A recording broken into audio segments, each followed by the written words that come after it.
So let's go with tonight's session. I am super excited to have Martin Pazzani as my guest tonight. Author, entrepreneur, explorer, mountaineer, strategist, and speaker. He's going to talk with us about a number of things, including his book, Secrets of Aging Well, Get Outside. And it's not just a book about hiking, by the way, but he covers longevity, healthcare, fitness, brain health, stress reduction, and aging well. So welcome, Martin. Thank you, Catherine. I love being with your crew. And as always, thanks for having me back. Looking forward to it. I love that you describe yourself as compulsively curious about the world, and that has not changed, has it? No, I think that if there's anything about a personality characteristic that's been with me my whole life, that's pretty much the most prevalent one.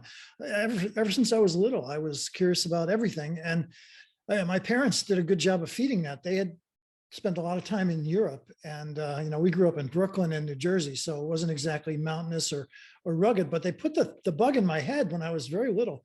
And they did a real good job, through pictures and slides. And, instead of watching TV, my dad used to get the slide projector out, and we used to see pictures of the Alps and whatnot. So it kind of really put the bug in me. And that made me want to see the whole world from a very young age. And I pretty much have always been fortunate that I've had a job where I traveled internationally, and I've often tagged on great adventures to a lot of my international travels.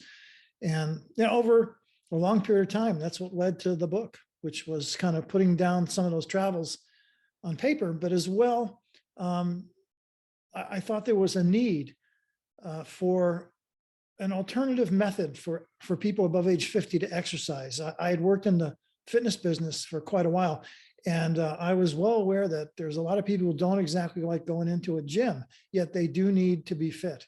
And I found my passion of hiking and exploring to be one of the solutions. So therefore the book. And it's a very good book. I highly recommend it. And everyone can find Martin on Facebook. Are you also on Instagram? I am also on Instagram. Yes, both personally and the book. The book is getoutside.online. Yeah, there is a lot to say about reconnecting with nature and being in the world that we were really truly born into, not this indoor world. When you're outside, you are obviously in a three-dimensional world, and you move through it, and your brain is constantly processing how you travel through that space, and the vistas are changing, and you're moving, and your brain is processing all that. When you're inside looking at a flat screen, like we're all doing right now, it's a two-dimensional world. It's flat, and it's not natural. And as a result, your eyes start to behave differently, and too much of that can destroy your eyesight. And let me give you an example. Maybe you know this. Your eyes are controlled by a complex set of muscles. There's muscles that control the way the eyeball moves in your head, and there's a whole separate set of muscles that control the way the lens focuses. And looking at a screen doesn't use those muscles. They just kind of get atrophied and stiff and cramped. And I'll give you the perfect analogy.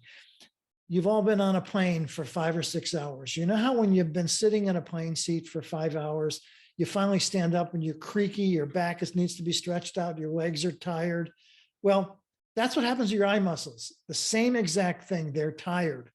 And unless you get outside and use them the way they were meant to be used, they are going to atrophy. And it's an excessive use of screen time, especially with phones, especially with young people, is causing a lot of problems.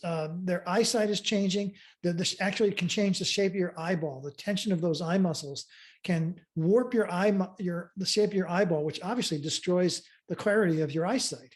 So the simple solution to all this is getting outside, because not only are you taking in the sunshine and the fresh air, but automatically, no matter where you look in every direction, those eye muscles are refocusing and focusing, looking off into the horizon, looking in the foreground, looking close, looking down, looking up.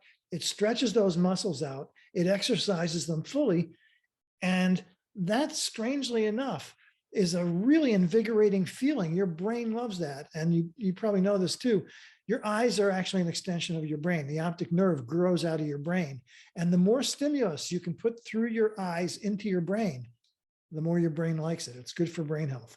So again, getting outside is the solution to all of this. You're looking at your brain is working very hard to take in all that information. It's a good thing. And again, it's become almost an unfortunate necessity in this modern world, what we're doing right now, communicating by Zoom, looking at your phone, looking at a television, but you have to offset that or you're going to suffer. Your eyes will start to deteriorate and your brain you won't be as sharp. And so again, you have to make a conscious effort if you're not doing it to get yourself outside and moving. It's much better for every aspect of your health. Walking outside compared to a treadmill and how that works cognitively. Yeah, it's an interesting thing because you assume you're taking steps and all steps are equal, but that isn't exactly the case. And again, I'm never going to tell anyone not to walk on a treadmill. You're vertical, you're pumping your legs, you're getting an aerobic exercise.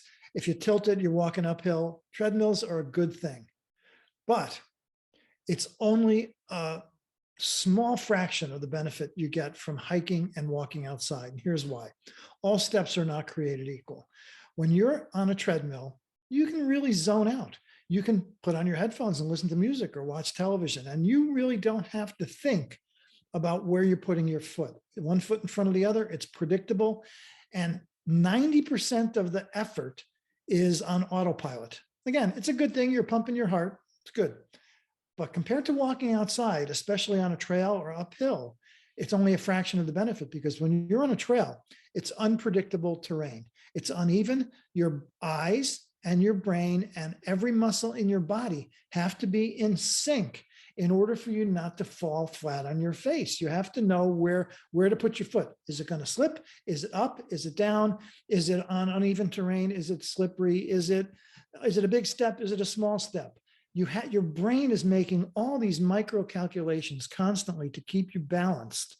And as a result, you're getting not only a physical workout, but you're getting a cognitive workout. That's called cognitive load. Hiking is actually a really good thing for a process called dual tasking. Dual tasking is when you're working your brain and your body at the same time. And so when you're walking outside on uneven terrain, your brain is making all these micro calculations instantly. Sometimes you actually make them consciously too, but you're making a lot of unconscious decisions about how to place your foot and how to move through space without falling. That is such a significantly more powerful workout than a treadmill. And again, treadmill is good. Hiking is exponentially better. Weight-bearing exercise tends to be really, really good for you. Hiking, obviously weight-bearing when you're standing up. When you put a pack on your back, you're putting a little extra weight there. And that really gets to be really great weight-bearing exercise. And what weight-bearing does is it intensifies the exercise. So if you're walking uphill with a backpack, your heart beats faster. The muscles get stronger because they're carrying more weight. But importantly, the benefit of that is exponentially greater because when your bones are stressed, just like a muscle, they actually respond the way a muscle does. Bone density can be stimulated through weight-bearing exercise. And it's something I've become kind of expert in. I do like to hike with a very heavy pack. And I've been very sensitive to this for a long time. I think weight-bearing exercise is one of the keys. And I think especially with women who tend to suffer from osteoporosis more readily than men, the sooner you start doing the proper amount of weight-bearing exercise, the more you can keep your bones strong and supple. That's always an issue. And again, as Catherine said, if you haven't done this, I'd get a trainer or a doctor to approve that. But to the extent that you can do weight-bearing exercise, it's so good for you. And anything you do for your legs is exponentially better for your whole body because in some ways your legs act almost like a second heart pump.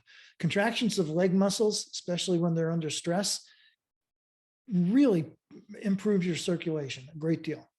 So again, weight-bearing exercise is important. For someone to get started, we don't go right to the mountains. What do you suggest? Say, Well, I'm gonna get started. yeah, Where's well, start one? okay. There's two things. One, walking, and two, a treadmill. This is all about, these are not significantly different moves from extreme hiking and climbing. You basically have to move through space. And like anything, you start small. So if someone wants to become a hiker, I will tell them start by being a good walker. And if you can get yourself to 20, 30, 40 minutes to the point where you can walk 2 to 5 miles confidently and you feel good about it, you're in good enough shape to hike. So again, there's a great book. I fall back on it quite a while. It's called The First 20 Minutes, and it's the New York Times health writer.